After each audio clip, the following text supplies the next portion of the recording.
Gemini.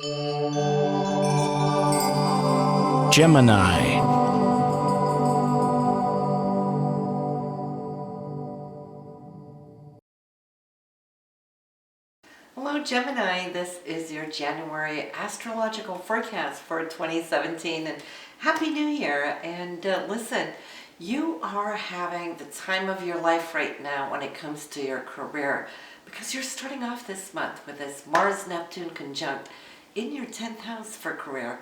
Now Mars being your drive, your goals, and your ambitions, it's being infused here with Neptune, which is your inner visualization, your hopes, your dreams, your creativity. So you're having a flying start here as we start off this new year. And not only is it there for you, but Venus is going to be entering here also on the 4th. So then we have the three of these planets really creating this beautiful new start, new beginning. So for those of you in a new job, you're going to love it. For those of you seeking perhaps a new profession or a new outlet for your creativity, you will definitely come to find it here as we start off. Now, Venus too is changing signs on the 4th, moving into this area. You will now come to see that it will not just send you off on a career note, but also on a spiritual note as it moves into the sign of Pisces. Now, Pisces is creativity. It is your higher self, and it is your inner spiritual vision.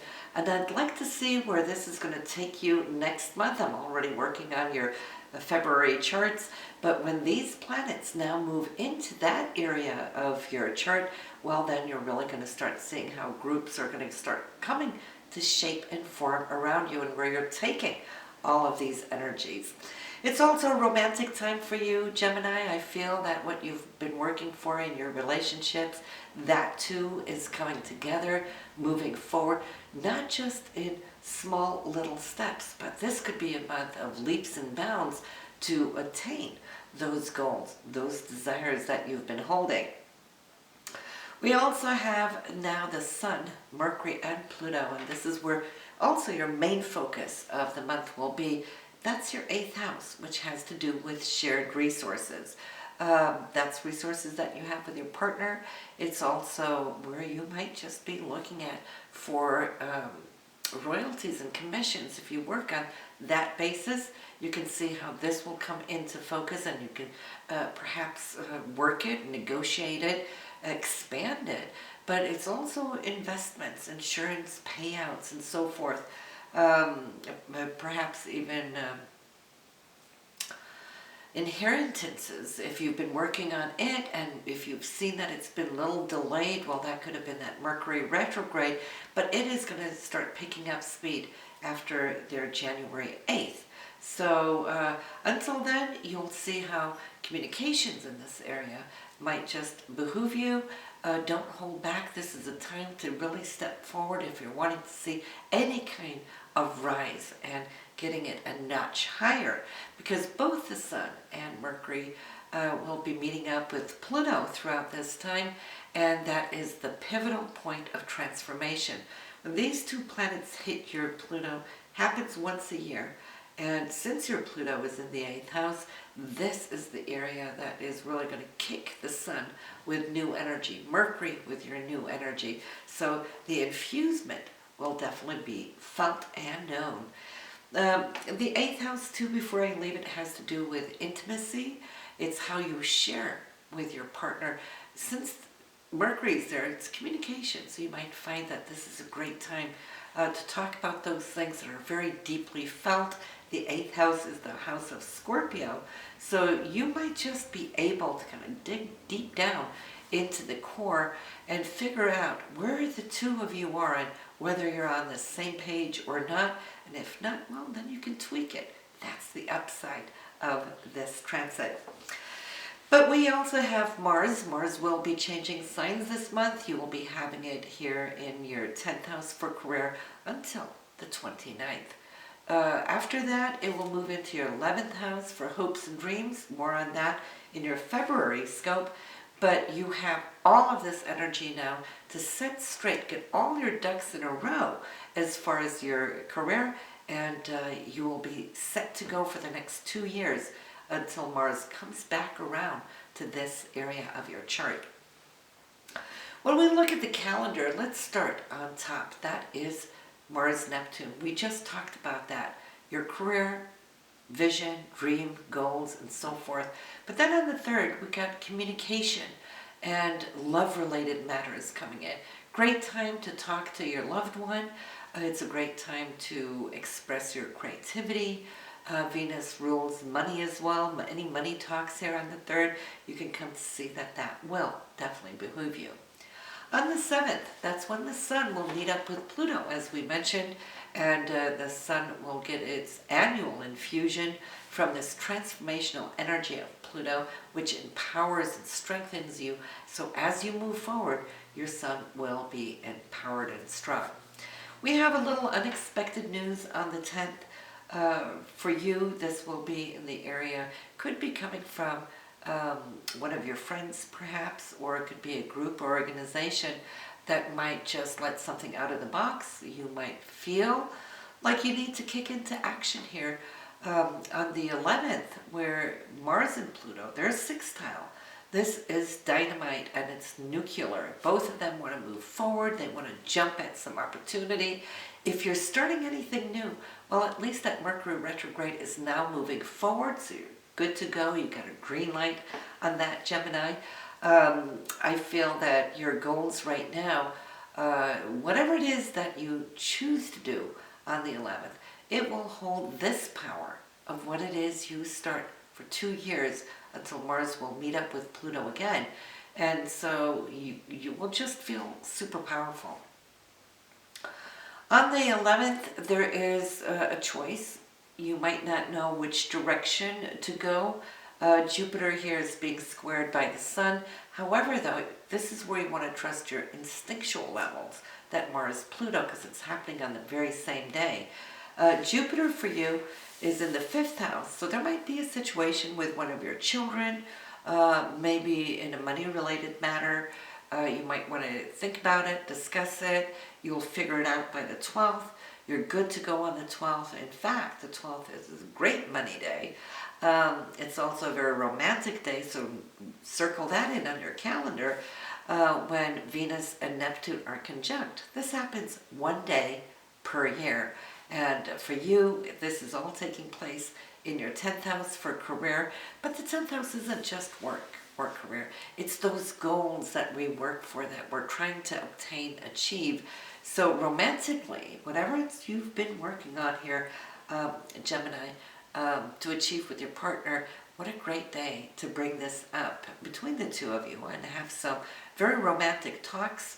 If you're single, listen, Gemini, what a wonderful day to meet somebody. And should you, this could be the signature of a twin flame or soulmate resonance, okay, that will resonate with your heart.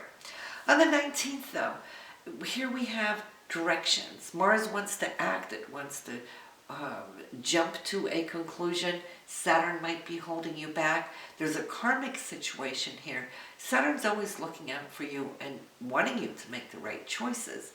And but since it's square, I'd say just hang a little bit. Not long, because already the next day you will be filled with conviction. What the 19th didn't have, the 20th will give you. I always like to say, whenever in doubt, listen to the doubt. It just means all information isn't in place. And the very next day, you will know exactly which direction to go. So we'd never actually want to make any major decisions when we're not quite there, right? Because we can choose the wrong one. But on the 20th, I feel there's power, there is passion, there is joy. Both Venus and Pluto, both handle money very well. This could be a great money day for you, as well as also a romantic and very physical, passionate day. On the 23rd, we have some spiritual communication, insights that you might be given, and you might be sharing as well. I feel for those of you who write, which many of you Geminis do, this is a day where the information is just, I mean, it's like you're channeling this information. Your inspiration is just all over the place. So hone it, and capture it the best you can. On the 27th, again, a decision. Do we hang left or right? Venus wants to go in one direction, and Saturn is stopping you dead in your tracks saying, are you sure? Do you really want this? If you do this, where will it bring you? So it's like I see you taking a step back, listening to these inner chats. And only for another 2 days, you will have your answer. So if somebody is putting you on the mark by questioning you, I would say, let me think about it. Just think about it, 2 days. Because on the 29th, Mercury, which is your mind, your thought, is infused here now by Pluto. There's a conjunction. Talk about having that conviction that you're looking for. You are going to feel it straight into your core. There will be no room for doubts by then. So we have 2 dates we want to be a little careful with. That's the 19th. It is the 27th. That's first when Mars squares off on Saturn. The 27th with Venus squaring off on Saturn. But what is beautiful is on both these occasions, it's only a day or 2 days before you will see it and know it. So on the 29th, I feel that your communication is not only very clear and on top, but it's also cutting through. You can handle, you can master, excuse me, just about anything here on the 29th. So Gemini, your full moon takes place here 14 degrees in Cancer. For you, that will be your second house. So this is the stage that will be lit with the floodlight of the moon. 14 degrees in Cancer. So any good news could come to you on this day. And then the new moon, time to plant your seeds, right? Takes stage on January 27th, 0 degrees in Aquarius. So for you, that will be in the 9th house, which has to do with long distance travel, higher education, anything of publishing. If you're looking for a publisher, this could be a great time to either find one or send out the intention of wanting to find a good one. You'll see how that will come to you. And if you're needing to do anything about your visas or passports, green cards and so forth, also I can see that this new moon is a time for placing those intentions for this area to benefit you. That is pretty much what we have here. I'm really excited about your February chart, which I'm already looking at for you, Gemini. But for now, go listen to your moon and rising sign and see how you can derive the best of these planetary transits for you in this month. And I'll see you next month. Bye now.